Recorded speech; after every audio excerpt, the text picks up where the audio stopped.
So we're going to have a little fireside chat. The subject recently came up, am I a survivalist? Am I a bushcrafter? Or am I a prepper? And that's kind of like, that's a little bit of a loaded question. That's kind of like asking, when did you stop beating your wife? I don't know that I'm any of those things. You know, like the stereotype, and all of these are stereotypes because all of those terms are marketing terms, they're not real life terms. The stereotype is that the survival guys, their favorite movie would be First Blood, where Rambo goes out with his big knife and kills a pig and fights off all these people and makes his way through some caves with some bats and then gets cut and then puts gunpowder in the cut and lights it on fire. That's pretty stupid. The stereotype of a bushcrafter is that they like buckskin pants and thongs made of buckskin and let me see your thong, boots with the fur and all that, and that their favorite movie is Jeremiah Johnson, and they just want to relive that movie. And I think that's nonsense too. And the preppers, the stereotype there is that they're all fat and lazy, and they all hoard a bunch of guns, and they're all paranoid, and they're likely to snap at any minute. And they just have bomb shelters and all this other stuff, and they think that the whole world is against them and all those sorts of things. And I don't think any of that's accurate. I think it's all crap, and I don't think you can fit people perfectly into categories. Now, why is the wind shifting on me? It's been blowing that way all freaking day. We had a blizzard, and so I'm out here enjoying a little coffee, having a little fire. And I'm not a survivalist. I don't have any degrees in any of this stuff. In fact, I don't know that there is a way that you can get a degree in doing shit outdoors. And if there was, I wouldn't need it anyway. Like, I don't need you to tell me that I'm capable of building a fire in a blizzard or just after a blizzard. I can go out and do that. I don't need a piece of paper that tells me I can do that. I don't have any military training. I don't have any of that. I just kind of grew up. This is literally where I grew up and what I grew up doing. My mom would kick us out of the house, and you know, snow pretty much December to you know, March around here, and so, you know, we just kind of learned to deal with the environment and have fun and not really worry a whole lot about it. The woods really aren't against you, you know, and really none of this is survival. I'm not in danger. There's no wolves packing up and thinking and trying to eat me. I'm just outside having fun. I'm not a survivalist. I'm not a bushcrafter. I'm not a prepper either.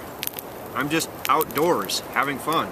Now, those marketing terms are cool because they help companies sell a lot of gear and stuff. Also, the whole survival prepper bushcraft thing is a brand, and it's easy. It's real easy for people to relate if they can put something in a certain category. So, like with the survival thing, you know, you hear survival, you think like some guy going into the desert and drinking his own pee, or squeezing an elephant turd and getting the juice out of there, or lighting gunpowder in a wound. If you hear bushcraft, you think you know, whittling a bunch of crap with a $2 knife, and you kind of know what to expect. Same thing with prepper. If you see a prepper show on TV, you know it's going to be some crazy person or somebody that's portrayed as being crazy and you kind of know what you're getting. So it's a category that makes those terms make things easier for people to know what they're getting. It's like McDonald's. You know what a Big Mac is, and you know that every time you go and get a Big Mac and fries, you know what you're going to get, no matter where in the world it is.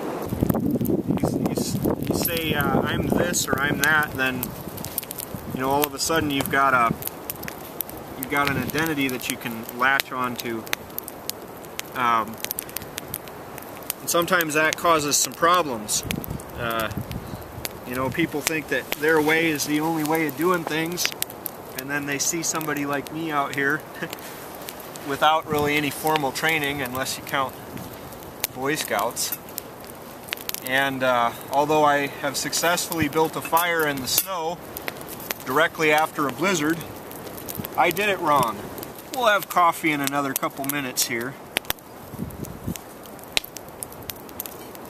So I guess what I'm getting at is, don't lose the forest through the trees.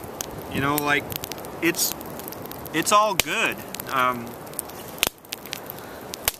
Get outside, enjoy the outdoors, have fun, build fires, but don't get so anal about everything. You don't have to worry so much about rules and setting conditions on things. And if you don't make a fuzz stick a certain way, why, you're an idiot. And if you don't start the fire this way and do it this way, then you're not doing it right, and all sorts of other things. I'm sure you can point out a dozen things that I'm doing wrong right now. But so anyway, I just thought I would kind of explain a little bit of why I'm doing this stuff. It's not because I'm crazy and hoarding a basement full of canned goods, or running around with Rambo knives and guns, and I think that there's going to be some Red Dawn scenario or something. It's because I enjoy this. I've always done this, and it's a lot of fun for me. It has nothing to do with being a bushcrafter or reliving Jeremiah Johnson or any of that crap. And my channel, the whole reason for my channel is, one day I was watching a Australian guy named Malcolm Douglas, and there was a show called In the Bush with Malcolm Douglas, and he kind of reminded me of my grandfather, and I thought, geez, how cool would that be if I had some video of my grandpa doing this stuff, because he did it. We're fifth generation living on the plains and living in the woods and doing this kind of stuff. Not all the time, but certainly all of us know how to do this. And the first generation of us that came out here settled this area, doing this kind of stuff. So we all know how to do this. It's passed down from one generation to the next, and I just would like to have seen some video of him. And then I got to thinking, there's no video of me doing this for my grandkids, so I started a YouTube channel. And it's grown and stuff, and that's all great. I don't know, I kind of ambivalent about it. My water's done. Boiled, got some coffee. I'm going to let those grounds settle a minute. And thanks for joining me for my fireside chat. And if you like my channel, thanks for watching and commenting and all the things you do. And it's fun to have interaction with people, so it's not all just me putting up videos for people that aren't born yet. Have a good day, get outside, enjoy your life, and don't worry so much about stuff.